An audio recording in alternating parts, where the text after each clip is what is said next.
Hi everyone, I'm Jim and welcome to review of Allegiance, the debut record by the band as Blood Runs Black. Today we're celebrating the 20th anniversary of the release. Decided to go back and see if it still holds up or not. My story with this band is quite simple. I've stumbled upon their music back in 2014, cause back then I was on a sort of musical journey where I was searching for more favorite bands. I think I've discovered around 1,000 of them. And when I've heard Allegiance for the first time back then, I knew that this band is special and I've been their fan ever since. The lineup on this release is Chris Blair on the vocals, Ernie Flores and Sal Stoffer Mendes on the guitars. I'm not sure why Mendes is not listed on the Wikipedia page. Nick Stewart on the bass and Hector on the drums. A fun fact for you, when this band started out they had a completely different lineup. Then Hector joined on the drums in 2004, recorded some demos with them, then everyone quit except Hector, so he found new people. And that's how Allegiance was made, and almost half of the songs on this release were actually written by those previous people. The production is handled by Baron Bodner and the band themselves, and it's tight, it's clean but heavy, not necessarily no clipping, just the way I like it. It sounds great even to this very day. When it comes to the message, it's diverse. The songs are mostly about personal struggles, inner problems, but also society, unity, etc. I urge you to read the lyrics by yourself. Structure of the songs is mostly advanced. What it means is that we have that basic structure of intro, verse, pre-chorus, chorus, verse, pre-chorus, chorus, bridge, chorus, outro, but they put 2 to 4 different breakdown segments in between to spice things up. When it comes to the music genre on this release, it's a mix between deathcore, melodic metalcore and melodic death metal. It's actually quite interesting union of subgenres. Now let's talk about the musicianship. Let's start with Hector, the drummer. The drumming here is tight. I love his double bass work, the grooves, the style, the precision of his playing. He's a monster. He's the only constant member in the band and you can tell why, because his playing is fantastic. Next we've got the bass, which isn't that audible and it mostly follows the guitars. When it comes to the guitar work, we've got 2 guitarists and their playing is quite good. Next we've got the guitar work by 2 of the guitarists and their playing is pretty good. I do enjoy the breakdowns, especially 001 dum dum dum dum dum, but also some cool melodic intricate guitar work here and there, reminiscent of the late 90s At the Gates era. Some memorable guitar solos as well here and there. Last but not least, as mentioned, Chris Blair's vocals, and they sound fantastic. I do enjoy his screaming, shouting, yelling, growling. We also have some gang vocals here and there, and they're quite memorable. It all works. Now let's rate the individual songs. The album opens up with an intro, and this is just a breakdown, but it's a fun one. I do enjoy it. It prepares you for what's to come. It has no vocals. 8 out of 10. In Dying Days, a song from the 2004 demo, this is probably the most recognizable song from As Blood Runs Black, and for a good reason, because it's a banger from beginning to the end. Every single section here slaps, especially the main guitar riff. It's one of a kind and so memorable. The breakdowns are fantastic, and also the gang vocal shout, "Bring them out of fucking rockers!" Great stuff, 10 out of 10. My Fears Have Become Phobias, so this is a song demoed in 2005, so probably by the newer members.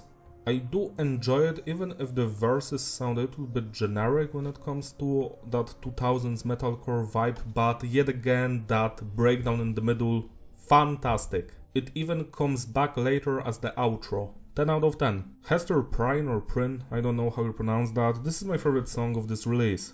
I love every single section here, especially the first breakdown. It's so memorable. Even after all those years I can hear it in my head. Everything else in the song also works, especially the vocals, the drumming and the guitar work. 10 out of 10. Pouring Rain is an instrumental, laid-back musical piece. It's like a palate cleanser after the first 4 songs.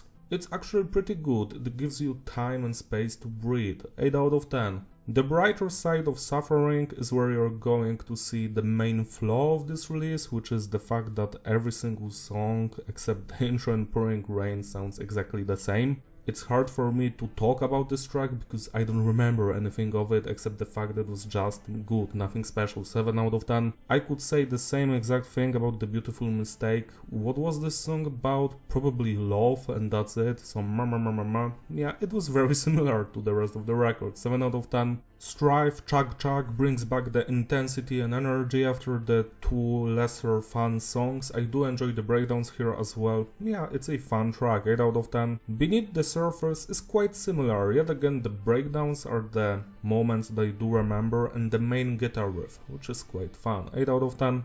And the final song, Legends Never Die, cool lyrics, fantastic vocals, yet again the breakdown slaps and the outro. Yeah, another great song, that's it, 8 out of 10. To sum it all up, the consistency is stable, the flow is fitting, repeatability. Yeah, it's a great record, it's a classic for a reason. You might hate me for this, but this is not my favorite As Blood Runs Black release, that would be Ground Zero, which I am a big fan of. But this one is still fantastic. I know that people love this one a little bit too much, but it's still a great record from beginning to the end. The biggest flaw of it is the repetition, where almost every single song sounds very similar to the previous one, to the point that you might not even recognize what you're listening to. The more it goes on, it might be a little bit tiring for some people, and that's just it. Everything else is on point, especially the first 5 songs, which I'm a big fan of. Now let's talk about the 2004 and 2008 EP, because I can and I want to. The 2004 EP production is raw, but it still sounds pretty good. This is not black metal quality, and the 2008 pre-production demo has a fantastic production. It is hilarious because it sounds better than the first record and the second one.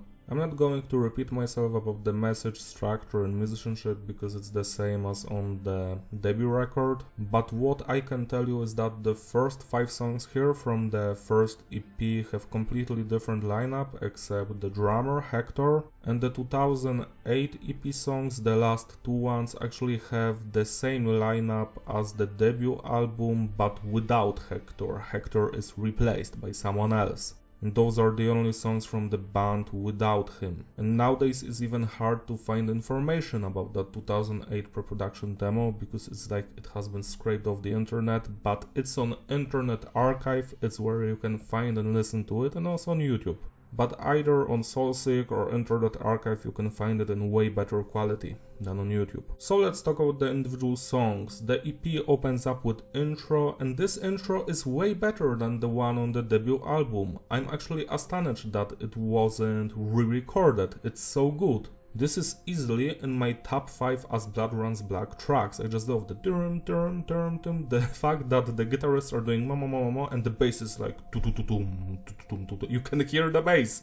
11 out of 10. A New Beginning, also known as Open Your Mind. This is a good song. Nothing special. The vocals are just a little bit weaker than the stuff Chris Blair would do, but it's a fun track. 7 out of 10. I could say the same exact thing about The Edge of Reason, also known as Innocent Massacre or Diamonds Aren't Forever. The song has 3 titles. I wish it was just as interesting as the titles, because it's just an okay song. I do enjoy listening through it from beginning to the end, but it's not something I'm going to remember in a week. 7 out of 10. Before the Break of Dawn, this one is actually quite good. It's very long, over 6 minutes. It has a long, cool build up at the beginning, beautiful guitar riffs and melodies. The vocals, again, just okay, good.